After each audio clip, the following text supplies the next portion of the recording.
Hello, my wonderful friends, and welcome back to English Made Easy. I'm so happy you've decided to join me today.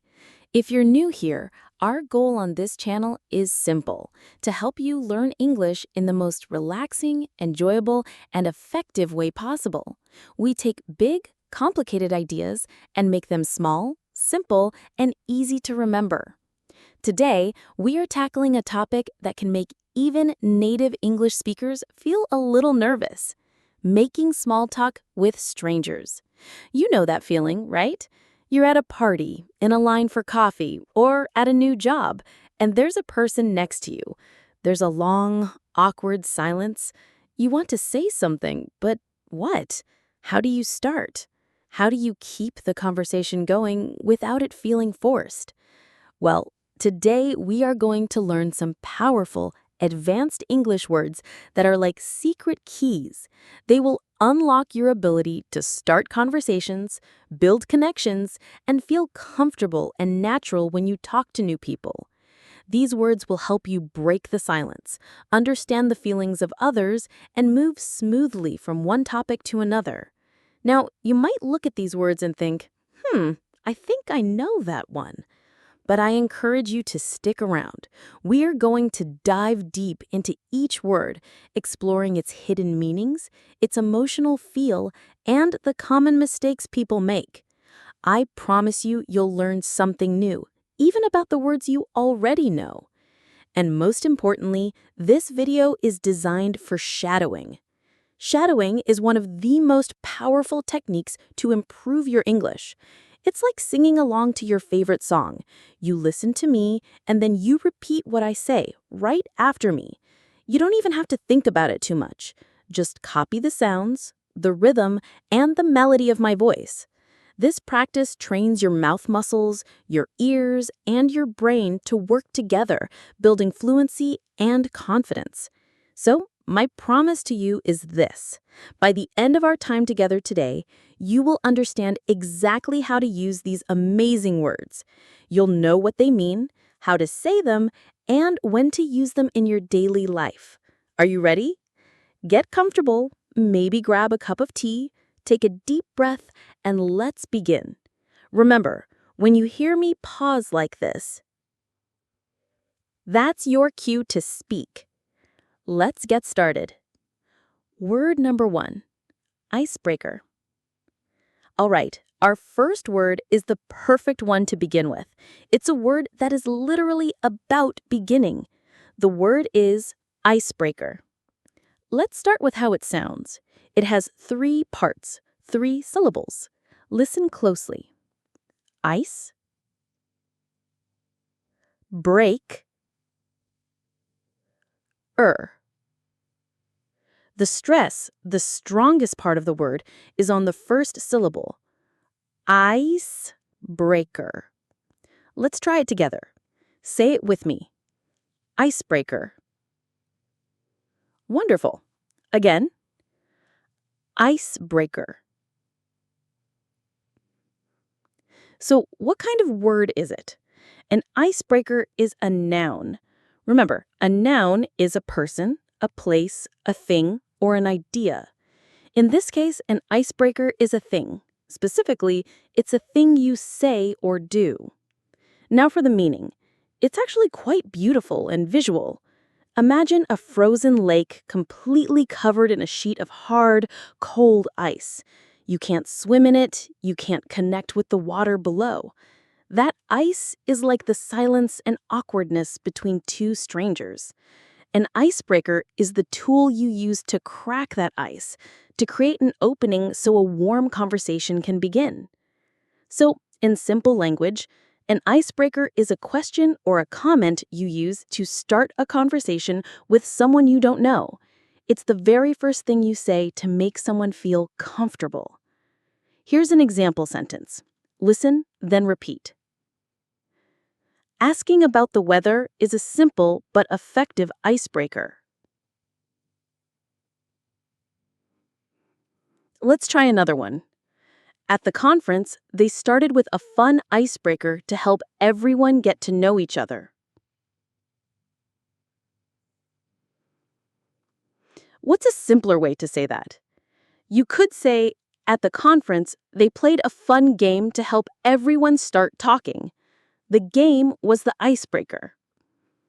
A great synonym, a word that means something similar, is conversation starter. That's exactly what it does. It starts the conversation.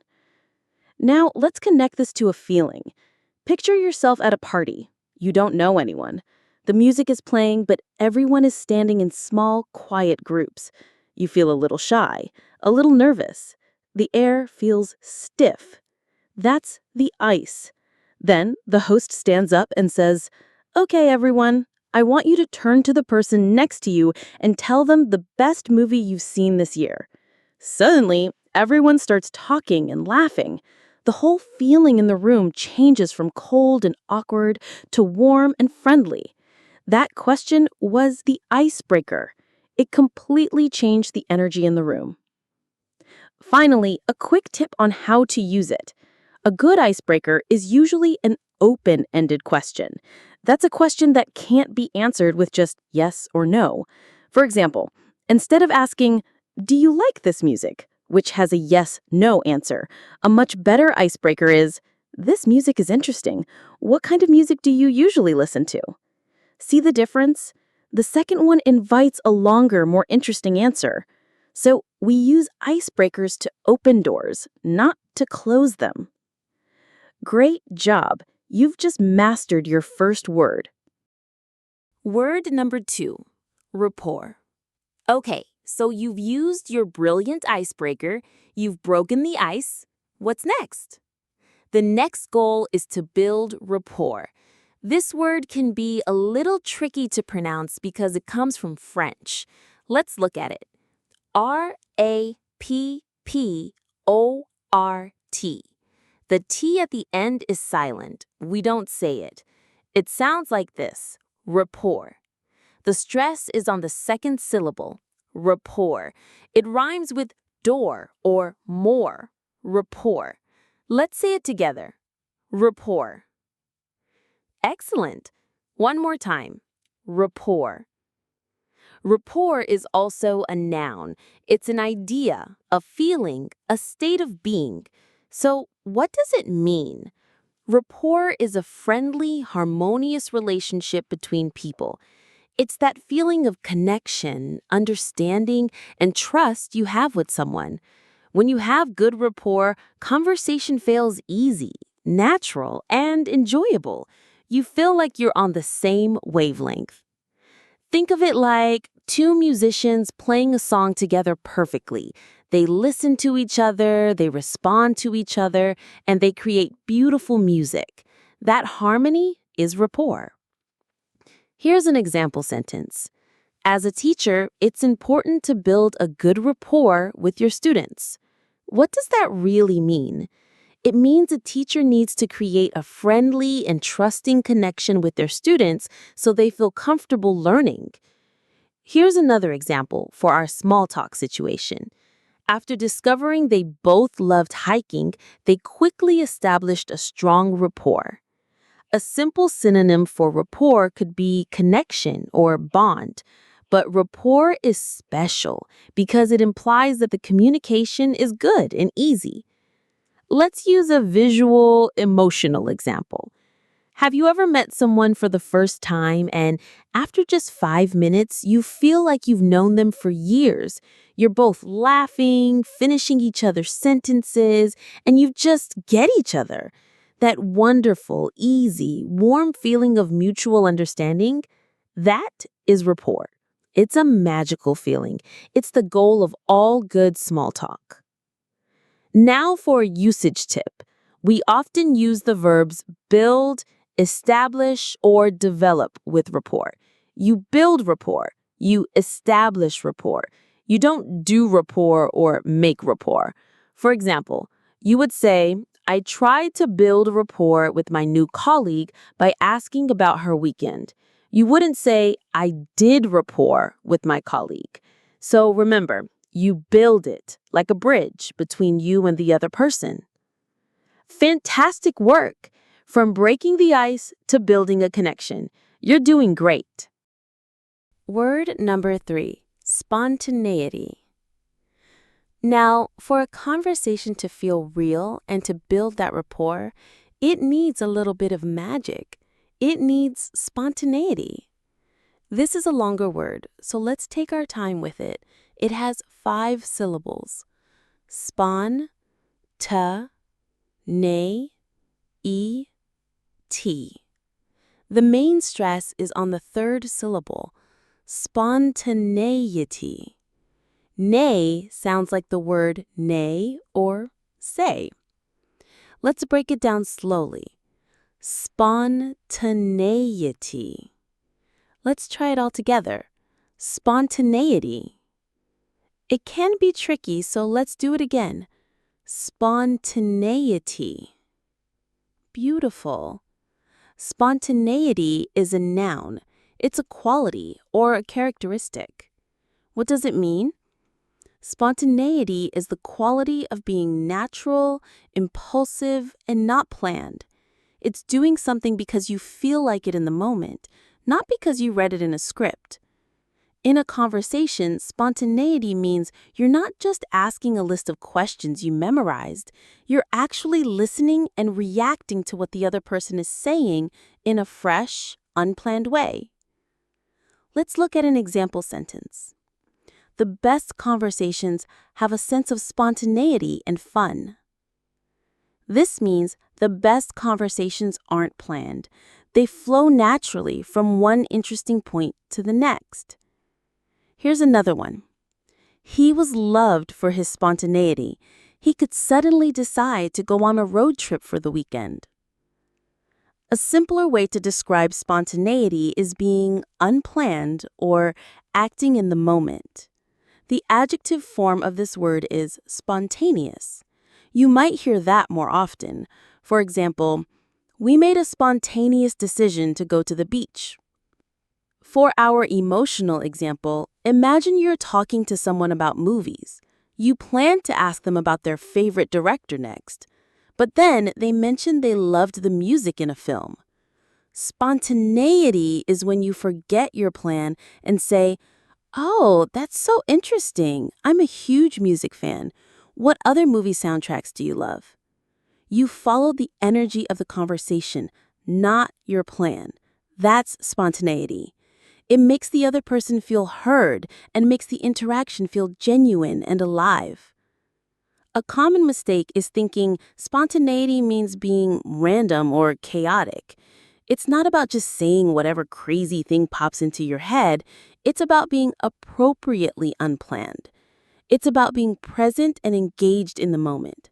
So, in small talk, spontaneity is your best friend. It shows you are truly listening and connecting, which helps you build that all-important rapport.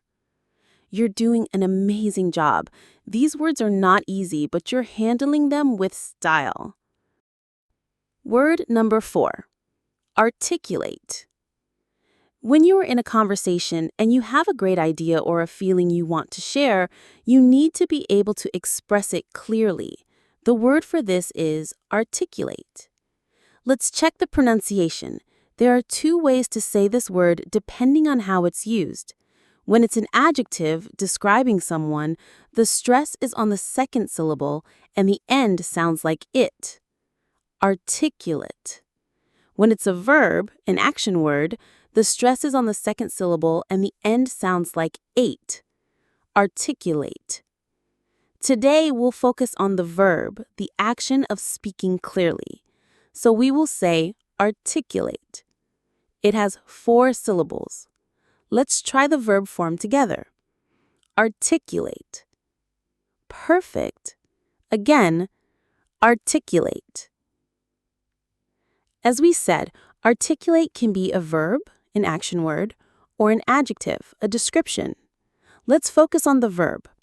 As a verb, to articulate means to express an idea or feeling clearly in words. It's the ability to find the right words to say exactly what you mean. Think of your thoughts as a messy, tangled ball of yarn. When you articulate, you are carefully untangling that yarn and laying it out in a straight, clear line for someone else to see. Here's an example using the verb. He found it difficult to articulate his feelings of disappointment. This simply means he had a hard time finding the right words to say he was disappointed. Now let's try an example with the adjective form, articulate. She is a very intelligent and articulate speaker. This means she is a speaker who expresses her ideas very clearly and well. A simple synonym for the verb to articulate is to express clearly or to put into words. For our emotional example, imagine you are trying to explain a dream you had. It's all mixed up with strange images and feelings. It's hard to describe. But then you find the perfect words. You say, "It felt like I was floating in an ocean of warm honey." Ah, your friend understands the feeling immediately. In that moment, you successfully articulated a very difficult feeling. It's a very satisfying experience to be able to articulate your thoughts well, and it makes the listener's job so much easier. A quick usage tip. You can articulate ideas, thoughts, feelings, or a vision. It's about making something from inside your mind clear to the outside world. Don't confuse it with just talking. You can talk for hours without articulating anything clearly. Articulate implies skill and clarity. You are doing so well. Let's keep this great energy going. Word number 5, congenial. When you're making small talk, you hope the person you're talking to is friendly and pleasant. A wonderful word to describe this quality is congenial. Let's say it. It has 3 syllables, con-gene, neal. The stress is on the second syllable, gene. It sounds like the G in Jeep. Congenial. Let's try it. Congenial. Excellent. One more time for practice. Congenial. Congenial is an adjective. That means it's a word that describes a person, a place, or a thing. So what does it mean? Congenial means friendly, pleasant, and easy to get along with because you have similar tastes or interests. It's more than just nice. It suggests a natural compatibility. Think of it like 2 puzzle pieces that fit together perfectly. A congenial person is someone whose personality just seems to fit well with yours. Let's see it in a sentence. We spent the afternoon in the congenial company of our old friends. This means they were with friends who were pleasant and easy to be around. The atmosphere was warm and friendly. Here's another example. He was looking for a congenial work environment where everyone was supportive. A good simple synonym for congenial is friendly, agreeable, or pleasant. Let's paint a picture. Imagine you are seated next to a stranger on a long flight. You start talking and you discover you both love the same books, you both have a dog, and you both find the airline's food terrible. You laugh and talk for hours. The long flight seems to go by in a flash. That person was a congenial travel companion. The conversation was easy and enjoyable because you were on the same page about so many things. It's a truly lovely experience. A quick tip on using congenial. It's often used to describe people, but it can also describe an atmosphere or an environment, like in our congenial work environment example. It describes a place that feels friendly and welcoming. It's a very positive and warm word to use. You're building such a sophisticated vocabulary. I'm so impressed. Word number 6, reciprocate. A conversation is a 2-way street. It's not an interview. If someone is friendly to you, you should be friendly back. If they share something about themselves, you should share something too. This act of giving back is called to reciprocate. Let's practice the pronunciation. It has 4 syllables. Re-sip-bra-cate. The stress is on the second syllable. Reciprocate. Let's say it slowly. Re-si-bra-cate. Now all together. Re-si-bra-cate. Reciprocate. Wonderful. Let's do it once more. Re-si-bra-cate. Reciprocate is a verb. It's an action word. It's something you do. The meaning is quite simple. To reciprocate means to give or feel something in return. If someone gives you a gift, you reciprocate by giving them a gift later. If someone shares a smile, you reciprocate by smiling back. In a conversation, if someone asks you a question, you answer it, and then you reciprocate by asking them a question in return. It keeps the conversation balanced. Let's look at an example. She was very kind to me, so I tried to reciprocate by helping her with her project. This means she was kind, so I was kind back to her. Here's an example for small talk. He told me about his vacation, but he didn't reciprocate by asking about mine. This describes a common and slightly annoying situation where the conversation is all one-sided. A very simple synonym for reciprocate is return the favor or do the same in return. Let's use an emotional example. Imagine you tell a new acquaintance something a little personal, like, I'm really nervous about the presentation tomorrow. You have been a little vulnerable. If they just say, oh, and change the subject, it feels bad. They didn't reciprocate. But if they say, oh, I get that. I get really nervous before presentations too. One time, they have reciprocated. They have returned your vulnerability with their own. This builds trust and deepens the rapport between you. Not reciprocating can make a conversation die very quickly. A common mistake is thinking you must reciprocate with the exact same thing. You don't. If a friend buys you an expensive dinner, you don't have to buy them an expensive dinner. You can reciprocate their kindness in another way, like helping them move or offering to babysit. In conversation, if they tell a long, funny story, you don't have to tell an equally long, funny story. You can reciprocate by listening actively, laughing, and showing you enjoyed it. Reciprocation is about returning the energy and the kindness. This is a key skill for making friends, and you're learning it right now. Word number 7 is gauge.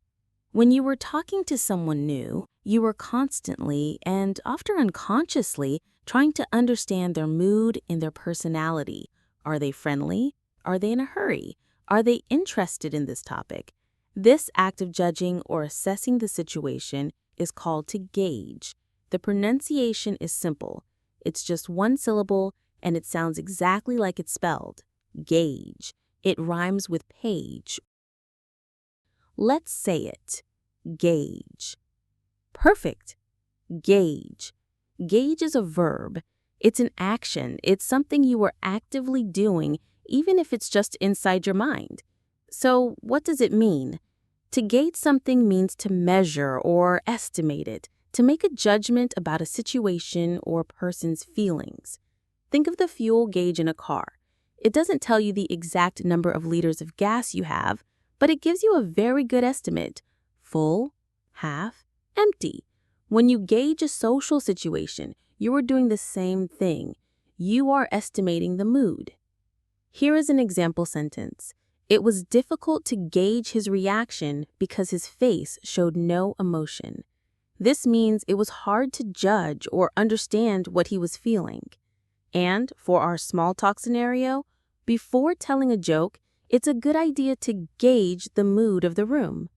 Simple synonyms for gauge include judge, assess, or estimate. Let's use a visual example. You're at a bus stop and you want to start a conversation with the person next to you. First, you gauge the situation. Are they wearing headphones and looking at their phone? Probably not a good time to talk. Are they looking around, seeming a bit bored? That's a green light. You've just gauged their openness to conversation. Then you say your icebreaker. They give a very short, one-word answer and look away. You gauge their response. It seems they don't want to talk. So you politely smile and stay quiet. Being able to gauge reactions is a social superpower. It stops you from being annoying or making people uncomfortable. A useful tip. We gauge things by looking at clues. We look at body language, facial expressions, and listen to the tone of voice. Gauging is all about paying attention to the signals other people are sending. It's the opposite of being self-absorbed. It's about being aware of others. You are doing a phenomenal job. We're getting into some very subtle and advanced social skills now. Word number 8, gregarious. Some people are naturally quiet and reserved. Others are the life of the party. They love being around other people. A perfect word for this second type of person is gregarious. Let's look at the pronunciation. It has 4 syllables: gr, gay, us. The stress is on the second syllable, gare. It sounds like the word air, gr, gare, us. Let's practice it together. Gregarious. Fantastic. One more time. Gregarious. Gregarious is an adjective. It describes a person's personality. What does it mean? Gregarious means fond of company, sociable. A gregarious person is someone who is outgoing and loves being in social situations. They get energy from being with other people. Think of a flock of birds or a herd of animals. They stick together in a group. The word gregarious comes from the Latin word for flock. So, a gregarious person is someone who likes to be part of the flock, part of the group. Here's an example sentence. He is a gregarious and popular student, always surrounded by friends. This just means he is very sociable and has lots of friends. Here's another one. While I'm a bit shy, my sister is very gregarious and makes friends everywhere she goes. Excellent synonyms for gregarious are sociable or outgoing. The opposite would be shy or introverted. For our emotional example, picture a barbecue. There's one person who isn't just talking to their own friends. They're moving from group to group, introducing people, telling stories, laughing, and making sure everyone feels included. They seem to be having the time of their life just by being surrounded by people. That person has a gregarious personality. They are a social butterfly. A quick tip on usage. While we usually use it for people, you could occasionally hear it used in biology to describe animals that live in groups. But 99% of the time, when you hear the word gregarious, it's describing a sociable, friendly person. It's a very positive and warm way to describe someone who loves people. You are learning so many ways to describe people and interactions. This is wonderful. Word number 9, segue. Okay, this is a master-level small talk skill. You're talking about one topic, let's say the weather, but you want to move the conversation to another topic, like movies. How do you do it smoothly without it feeling sudden or awkward? You use a segue. This is another word with a tricky pronunciation because of its origin. It's spelled S-E-G-U-E. It looks like it should be segue, but it's pronounced segue, just like a transportation device. Segue.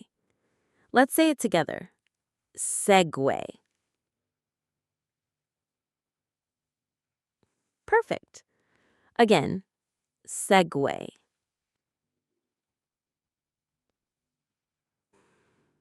Segue can be a noun or verb. Let's start with the noun.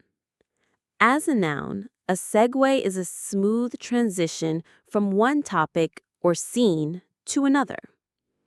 As a verb, to segue means to make that smooth transition. Think of it as a bridge.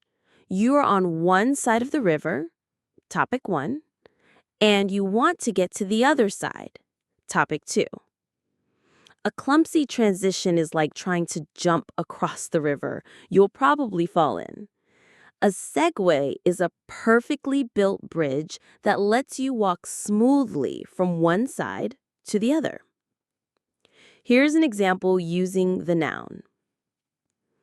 The speaker used a personal story as a perfect segue into the main topic of his speech. Now let's try the verb.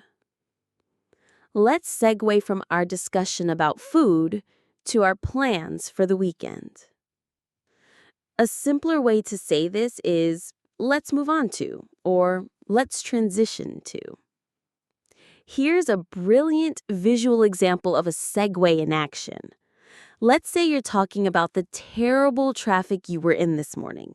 The other person agrees. It was awful. You want to talk about a new movie you saw. How do you build the bridge? You could say, the traffic was so slow, it gave me a lot of time to listen to a podcast. They were talking about the new Dune movie. Have you seen it? Boom! That was a perfect segue. You use the podcast as a bridge to connect traffic to movies. A good segue finds a small, logical link between two different topics. It makes the conversation flow beautifully. A tip for you. The best segues often feel spontaneous, even if you plan them a little. They show you are a good listener and can make creative connections. It's a skill that makes you seem very articulate and socially intelligent. We're almost at the end. You have been so focused and dedicated. Just a couple more. Word number 10. Subtle. Sometimes the most important parts of a conversation are not the words themselves, but the small, quiet signals underneath. The little hints, the tone of voice, the look in someone's eyes. These things are subtle. The pronunciation here is a bit tricky because the B is silent. We don't say subtle, we say subtle. It rhymes with shuttle. Let's try that. Subtle. Excellent. The B is invisible to our mouths. Subtle. Subtle is an adjective. It describes things that are not obvious. What does it mean? Subtle means delicate, not obvious, and difficult to notice or describe. It's the opposite of being direct and loud. Imagine two paintings. One is of a bright red sun in a blue sky. It's very obvious. The other is a painting of a forest at dusk. And if you look very, very closely, you can just see the shape of a deer hidden among the trees. The deer is subtle. It's there, but you have to pay close attention to see it. Here's an example sentence. There was a subtle change in her tone of voice when she mentioned his name. This means the change was very small and not obvious, but it was there, and it probably meant something important. Another example. The flavor of the dish was very subtle, with hints of ginger and lime. The flavors were not strong or overpowering. They were delicate. A good synonym for subtle is faint, understated, or not obvious. For our emotional small talk example, you were talking to a friend and you ask them if they're excited about their new job. They say, yeah, it's great, but there's a subtle hesitation in their voice, and you notice they aren't quite making eye contact. Their words say yes, but these subtle clues tell you that maybe they have some doubts or worries. Being able to pick up on subtle signals makes you a very empathetic and insightful friend. It allows you to understand what people are really feeling. A final tip. We often talk about subtle hints, subtle differences, subtle clues, or subtle messages. It's a word that points to a deeper layer of meaning that isn't on the surface. Being good at small talk means being a detective for these subtle clues. What an incredible job you've done today. And just like that, we've come to the end of our vocabulary journey for today. We've learned 10 incredible words. Wow, that was a lot of information. If you can't remember all of them right now, please listen to me. That is completely 100% okay. It's more than okay. It's normal. Your brain just did a big workout. It learned new sounds, new meanings, and new connections. Learning is a process, and it's okay to forget. The most important thing is that you showed up and you practiced. I am so proud of you for spending this time with me, for putting in the effort, and for being brave enough to learn new things. Every single time you listen and repeat, you are building a stronger, more confident, more articulate English-speaking you. You are planting seeds, and with time and practice, they will grow into a beautiful garden. Remember, the goal of small talk isn't to be perfect. It's to be human. It's to connect. And now you have so many more tools to help you do just that. Thank you again for joining me here at English Made Easy. I can't wait to see you in our next video. Until then, take care of yourself, be kind to yourself, and keep on learning. Goodbye for now, my friends.